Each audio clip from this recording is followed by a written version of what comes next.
Ya, bismillahirrahmanirrahim. Assalamualaikum warahmatullahi wabarakatuh. Syukur alhamdulillah kehadirat Allah Subhanahu wa taala sehingga pada kesempatan hari ini kita masih diberikan kesehatan dan kekuatan untuk kembali bersama-sama mengikuti perkuliahan kita di mata kuliah trigonometri. Dan khusus untuk hari ini, di pertemuan kita hari ini, kita akan membahas tentang materi aturan sinus. Sebagaimana kita ketahui bahwa di dalam trigonometri itu sendiri ada istilah sinus dan kosinus, ya. Ada istilah sinus dan kosinus yang merupakan fungsi trigonometri. Nah, keduanya ini ya, sinus dan kosinus ini memiliki aturan khusus yang biasa dikenal dengan istilah aturan sinus dan aturan kosinus. Nah, aturan ini adalah sebuah aturan perhitungan matematika yang digunakan untuk perhitungan segitiga. Jadi aturan ini hadir dengan tujuan untuk memudahkan kita menghitung sebuah segitiga, ya. Jadi aturan sinus ini dan aturan kosinus itu hadir untuk memudahkan kita dalam menghitung sebuah segitiga. Kembali lagi bahwa untuk pertemuan kita hari ini khusus untuk membahas tentang aturan sinus. Pekan depan kita masuk pada materi mengenai aturan kosinus. Tapi untuk khusus hari ini kita bahas tentang materi aturan sinus. Nah, lalu apa itu aturan sinus? Jadi aturan sinus itu adalah sebuah aturan yang diturunkan berdasarkan hubungan perbandingan nilai sinus dari suatu sudut dengan panjang sisi-sisi pada segitiga. Lalu bagaimana bentuk umum dari aturan sinus itu sendiri? Kita perhatikan segitiga ABC berikut ini dengan panjangnya masing-masing sisi, di mana sisi BC itu panjangnya A, sisi AC panjangnya B, dan sisi AB itu sendiri panjangnya adalah C. Jadi pada segitiga ABC ini berlaku aturan sinus dengan bentuk umumnya adalah A per sin A sama dengan B per sin B sama dengan C per sin C. Jadi ini yang harus kemudian kita ingat mengenai bentuk umum dari aturan sinus itu sendiri. Nanti di slide berikutnya kita akan membahas tentang pembuktian dari bentuk umum dari aturan sinus itu sendiri. Nah, aturan sinus berlaku pada setiap segitiga seperti yang sudah saya sampaikan sebelumnya tadi, bahwa aturan sinus digunakan untuk menentukan unsur-unsur sisi atau sudut yang lain dalam sebuah segitiga apabila sebagian unsurnya diketahui. Bisa saja unsur-unsur yang diketahui itu adalah sisi, sudut, dan sudut. Bisa juga sudut, sisi, dan sudut. Ataukah bisa juga sisi, sisi, dan sudut. Tuh. Lalu bagaimana syarat penggunaan aturan sinus? Kita perhatikan gambar berikut. Ini ada gambar segitiga ABC dengan masing-masing panjang sisinya adalah A, B, C. Jadi saya jelaskan dulu ya bagaimana cara penentuan dari masing-masing panjang sisi ini, ya.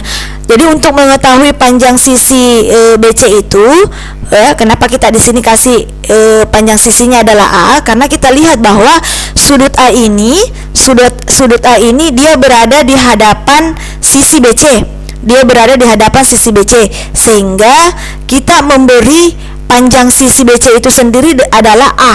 Jadi panjang sisi BC adalah A, gitu ya. Kemudian kenapa panjang sisi AC itu adalah B? Kita perhatikan di sini. Panjang sisi sudut B ini dia berada di hadapan sisi AC.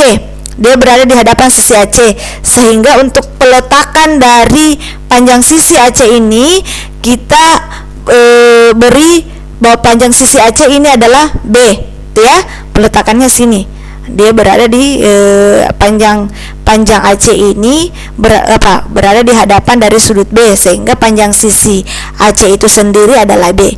Kemudian untuk panjang sisi AB itu kenapa C? Karena peletakannya panjang AB ini berada di hadapan sudut C, sehingga untuk panjang sisi AB kita panjang sisinya adalah C, gitu ya. Sehingga syarat penggunaan aturan sinus itu adalah A per sin A sama dengan B per sin B, maka sin B itu sendiri adalah B sin A per A. Nah, jika yang akan dicari adalah besar salah satu sudut segitiga, maka minimal harus diketahui besar panjang sisi yang berhadapan dengan sudut yang akan dicari, serta sepasang sisi dan sudut yang saling berhadapan. Oke, berikutnya kita akan membuktikan dari rumus dari aturan sinus itu sendiri. Pembuktiannya seperti ini. Kita perhatikan gambar berikut. Ini ada gambar segitiga sembarang, yaitu segitiga ABC, di mana masing-masing panjang sisinya adalah panjang sisi CB itu A, panjang sisi AB itu C, kemudian panjang sisi AC itu adalah B.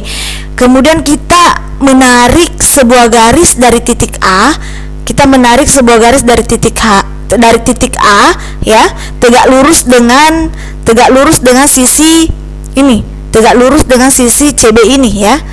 Nah, tegak lurus dengan sisi ini. Misalkan panjangnya adalah H, ya. Misalkan panjangnya adalah H.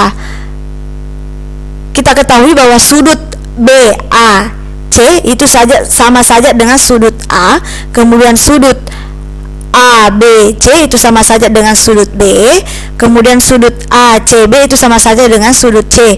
Kemudian panjang sisi AB adalah C, kemudian panjang sisi BC adalah A, kemudian panjang sisi AC adalah B.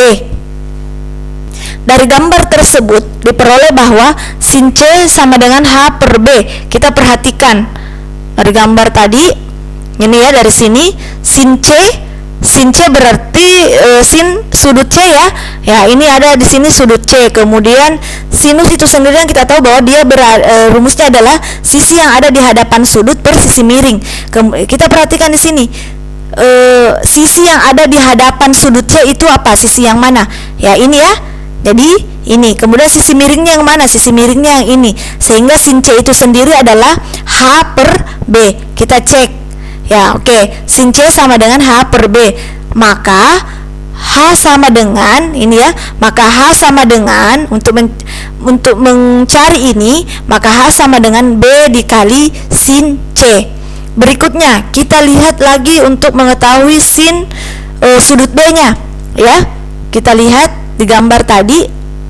Kita lihat di gambar sin sudut B. Sinus itu sendiri rumusnya adalah sisi di hadapan per sisi miring, sehingga ini ada sudut B, sisi yang berada di hadapan sudut B itu adalah H, kemudian sisi miringnya adalah C, sehingga sinus B adalah H per C. Maka H sama dengan C dikali sin B, sehingga kita menyamakan persamaan ini dengan persamaan ini, ya. Kita menyamakan antara persamaan ini dengan persamaan ini, sehingga diperoleh B sin C sama dengan C dikali sin B, atau B per sin B sama dengan C per sin C. Selanjutnya kita perhatikan lagi gambar berikut. Ini masih ada gambar segitiga ABC, tapi sekarang kita menarik garis dari titik B, ya, menarik garis dari titik B yang tegak lurus dengan sisi AC, ya. Misalkan panjangnya adalah H1, ya. Misalkan panjangnya adalah H1. Sehingga untuk mendapatkan nilai sin A, ini ya sin A, sisi sinus itu sisi di depan per sisi miring. Berarti sin A itu sendiri adalah H1 per C, ya. Maka H1 sama dengan C dikali sin A. Untuk sin C, sekarang kita perhatikan yang ini, ya. Perhatikan segitiga yang ini lagi, kita perhatikan segitiga yang ini. Sisi yang berada di hadapan sudut C itu adalah H1, sementara sisi miringnya adalah A, ya. Sisi miringnya adalah A, sehingga didapatkan sin C sama dengan H1 per A, maka H1 sama dengan A dikali sin C. Kalau persamaan ini kita samakan dengan persamaan yang ini, maka diperoleh C dikali sin A sama dengan A dikali sin C, atau sama juga dengan A per sin A sama dengan C per sin C. Sehingga jika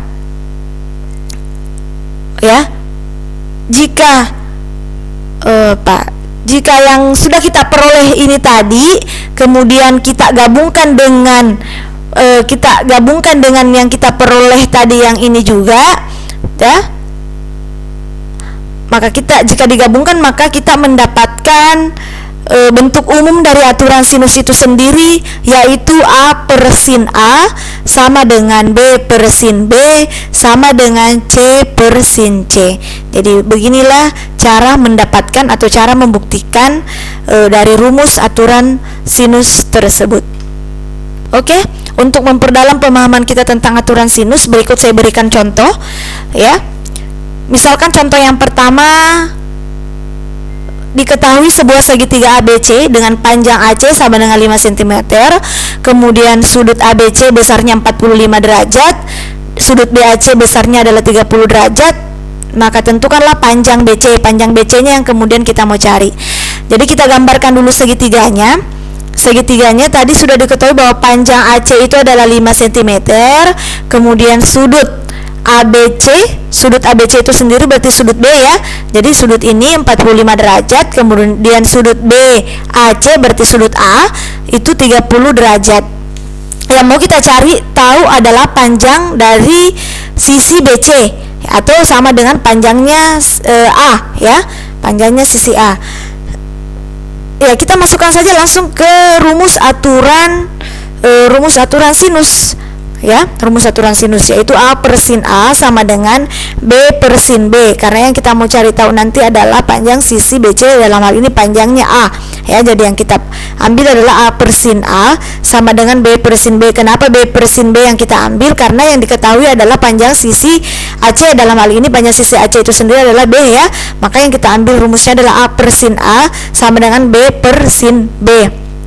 Itu kita masukkan A per sin 30 derajat karena besarnya sudut A dalam hal ini sudut BAC itu adalah 30 derajat, kemudian sama dengan B per sin B. Sin B itu adalah sudut ABC besarnya tadi 45 derajat. Ini kita masukkan sehingga diperoleh A dikali sin 45 derajat sama dengan 5 dikali sin 30 derajat. Didapatkan A dikali 1/2 akar 2, karena sinus 45 derajat itu adalah 1/2 akar 2 sama dengan 5 dikali 1/2. 1/2 ini didapat dari sin 30 derajat. Sin 30 derajat itu sendiri adalah 1/2. Maka diperoleh A dikali akar 2 ya. Tinggal akar 2 sama dengan 5. A sama dengan 5 per akar 2 atau bisa juga 5 per 2 akar 2 cm. Jadi dari contoh soal nomor 1 diperoleh panjang BC adalah 5 per 2 akar 2 cm. Kemudian kita masuk ke dalam contoh yang kedua.